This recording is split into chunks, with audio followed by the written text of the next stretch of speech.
Natalie Ann Holloway lahir pada tanggal 21 Oktober tahun 1986. Dia dibesarkan di pinggiran kota Mountain Brook, Birmingham. Remaja itu adalah anak tertua Dave dan Beth Holloway. Dia mempunyai seorang adik laki-laki bernama Matthew. Natalie adalah siswa berprestasi dan anggota tim dansa sekolah dan anggota American File Service yang membantu pertukaran siswa pelajar untuk beradaptasi dengan kehidupan di Amerika. Dia telah mendapatkan beasiswa akademis penuh ke Universitas Alabama, di mana dia berencana untuk mengikuti jalur pra-kedokteran.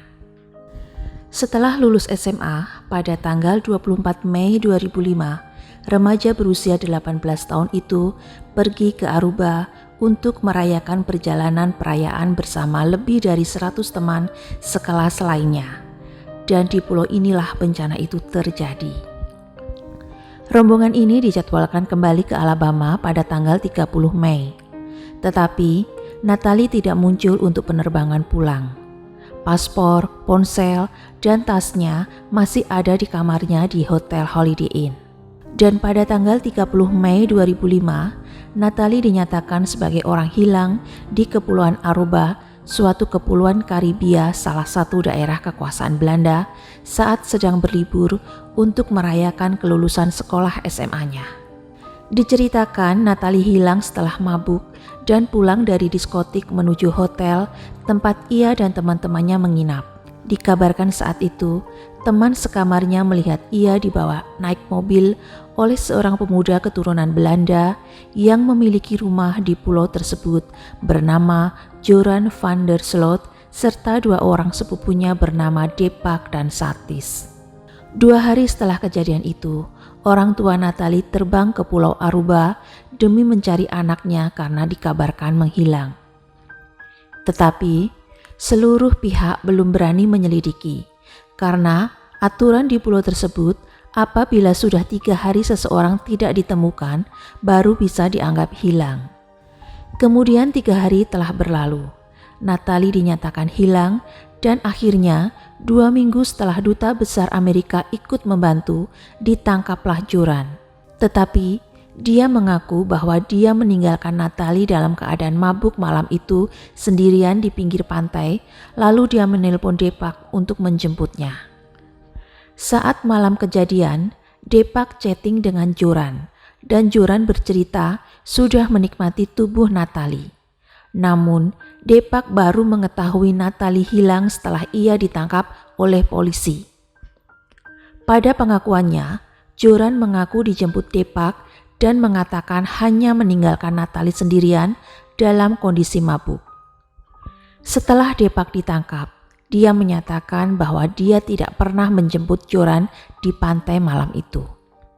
Akhirnya, Joran ditangkap kembali. Kemudian terungkap bahwa saat Joran minta dijemput ternyata yang datang Satis. Joran menuduh Satis memperkosa Natalie setelah ia mengantarkan Joran pulang dari pantai. Akhirnya, Satis juga ditangkap dan dimintai keterangan. Dari keterangan Satis, justru dia menyatakan malam itu Joran berlari buru-buru tanpa menggunakan sepatunya dan langsung masuk ke dalam mobil. Saat Satis menanyakan di mana Natalie, katanya masih di pinggir pantai, belum mau pulang. Lalu Joran bergegas menyuruh Satis untuk segera pulang. Satis pun tidak curiga sama sekali. Dari semua kesaksian itu, kemudian Deepak dan Satis dibebaskan. Joran tetap di penjara hingga Joran mengaku hanya meninggalkan Natalie sendirian di pinggir pantai dalam keadaan mabuk dan belum mau diajak pulang malam itu. Hal tersebut membuat ibu Natalie memaki-maki Joran karena tega meninggalkan anaknya dalam kondisi mabuk di pinggir pantai sendirian. Akhirnya karena Joran salah satu anak orang berpengaruh di pulau itu dan bukti-bukti yang tidak kuat karena tidak ditemukannya tubuh Natalie serta saksi, maka Joran van der Sloot dibebaskan. Joran sendiri merupakan putra tertua dari orang tua kaya raya dan senang berpesta. Meski kaya raya, nama keluarga Joran van der Sloot tak pernah mencuat ke muka publik hingga terkenal di seluruh dunia. Keluarga asal Belanda ini sangat kaya, di mana sang ayah bekerja sebagai hakim terpandang. Sementara sang ibu merupakan seorang sosialita yang juga bekerja sebagai guru. Keluarga kecil tersebut sering bepergian ke pulau-pulau eksotis di sekitar tempat tinggalnya. Sebagai anak tertua di keluarga tersebut, Joran merupakan siswa yang digemari dan aktif sebagai pemain bola. Saat Joran berusia 16 tahun, keluarga van der Sloot pindah ke Aruba, di mana sang ayah mendapat kontrak kerja selama 5 tahun. Joran mendapatkan kehidupan yang sangat mewah dengan berbagai fasilitas lengkap. Dia bahkan mendapat fasilitas kartu kredit senilai $5.000 per bulan atau sekitar 70 juta per bulan. Dengan harta yang diberikan sang ayah, Joran senang berpesta dan bermain perempuan. Kabarnya, Joran mencekoki para gadis yang didekatinya dengan alkohol. Melihat Joran van der Sloot dibebaskan, Ibu Natalie geram dan mengutuk setelah tidak ada satupun yang ditangkap karena kasus anaknya itu. Tahun 2007, kasus menghilangnya Natalie Holloway ditutup oleh kepolisian setempat. Sikap ibunya yang menuduh semua orang di pulau itu mengetahui atas menghilangnya anaknya mendapat kecaman dari penduduk Pulau Aruba. Karena wisatawan tidak mau datang lagi ke pulau itu semenjak Ibu Natalie mengatakan dalam wawancara televisi yang menyatakan Pulau Aruba tidak aman.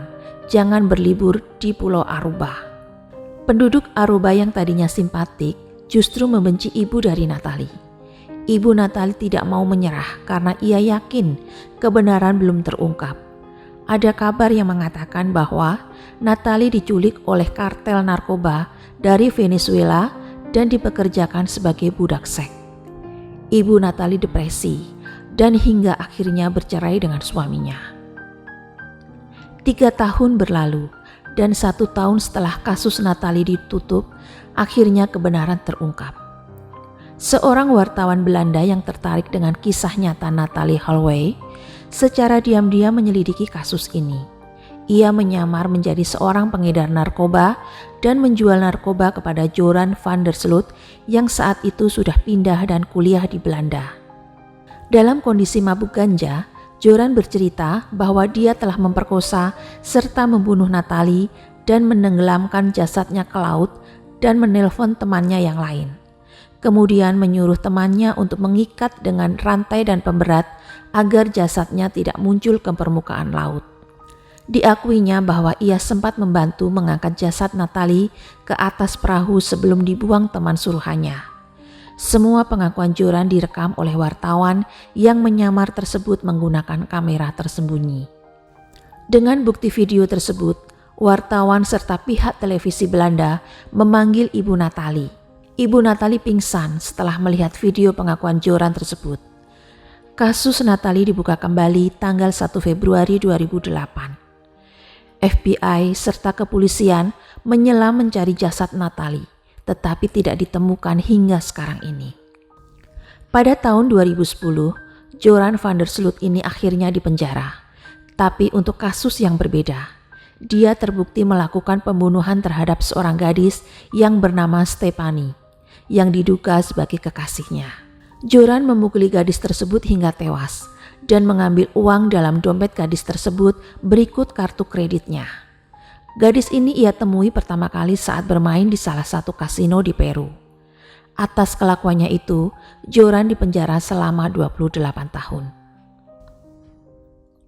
Sebelum terbang ke Peru, ternyata Joran pernah meminta sejumlah uang sebesar $25.000 atau sekitar 350 juta kepada Ibu Natalie Holloway. Ia mengatakan bahwa jika Ibu Natalie yang bernama Beth mau memberikan uang tersebut, maka ia akan memberitahu di mana jasad Natalie berada. Beth pun menyetujui. Ia memberikan uang tersebut kepada Joran melalui perantara. Namun, hingga saat ini Joran tidak memberi petunjuk di mana jasad Natalie berada. Bahkan, Joran harus menghadapi tuntutan dari pihak Amerika atas tuduhan pemerasan terhadap ibunda Natalie. Diduga kuat, Joran menggunakan uang dari hasil pemerasan tersebut untuk melakukan perjalanan ke Peru, di mana akhirnya ia bertemu Stephanie dan menghabisi nyawa gadis malang tersebut.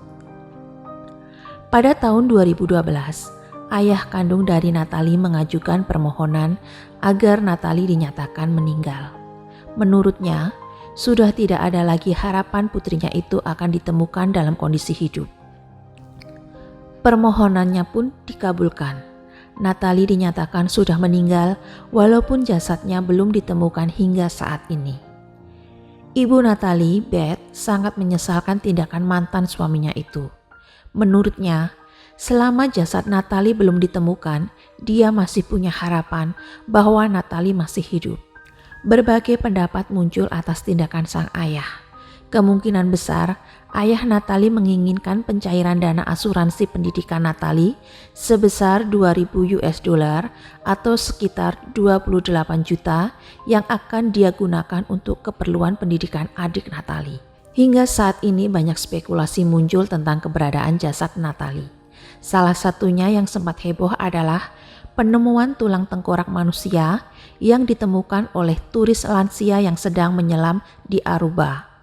Turis tersebut pun sempat memotret tulang belulang tersebut. Namun, setelah diotopsi, tim forensik menyatakan bahwa itu bukan tulang manusia, walaupun semua orang yakin bahwa itu adalah tengkorak manusia. Aneh memang, karena sejak awal banyak yang ditutupi dari kasus ini. Pada Januari 2012, sehari sebelum Joran dijatuhi hukuman 28 tahun penjara, seorang hakim menyatakan Natalie secara hukum telah meninggal. Pada tahun 2016, Beth pernah berkata, "Saya punya jawaban tentang apa yang terjadi pada Natalie." Dan dia duduk di penjara di Peru. Keadilan sedang diberikan untuk Stephanie Flores. Terima kasih Tuhan. Tapi keadilan belum diberikan untuk Natalie. Beth memuji keyakinannya karena membantunya menerima kehilangannya. Dan dia akhirnya kembali bekerja sebagai terapis bicara di sekolah di Kalman County. Dia juga berkeliling negara untuk berbicara secara terbuka tentang Natalie, kesedihan, perjalanan keluarganya, dan bagaimana menjaga keselamatan pribadi seseorang. Ini keinginan saya, dan keinginan saya adalah mengupayakan hal yang tadinya tidak mungkin untuk saya melangkah. Akhirnya, saya bisa melangkah hingga berhasil dengan melewati segala tantangan ke resolusi dengan keberanian, katanya kepada majalah Bimetro pada tahun 2015. Ini lebih dari sekedar angan-angan. Ini nyata bahwa ada cahaya di ujung terowongan. Tidak peduli apa yang Anda coba untuk lalui. Bisa jadi kehilangan orang yang Anda cintai, bisa jadi penyakit mematikan, bisa juga kerugian finansial. Ini inspirasi yang kuat, pesan yang saya bagikan yang mengajarkan kesabaran, ketekunan dan harapan, dan bahwa Anda dapat bertahan. Dia menambahkan, kamu tidak akan pernah bisa melupakan kehilangan orang yang kamu cintai, tapi hidup terus berjalan. Natalie ingin kita menikmati hidup yang tersisa. Terima kasih sudah mendengarkan cerita dari Dakdikduk hari ini. Dan tunggu cerita Dakdikduk selanjutnya yang lebih membuat hati semakin dakdikduk. Untuk berkembangnya channel ini, silahkan subscribe, like, komen, dan share ke teman-teman Anda, serta klik tombol lonceng agar teman-teman tidak ketinggalan dengan cerita-cerita baru selanjutnya dari Dakdikduk.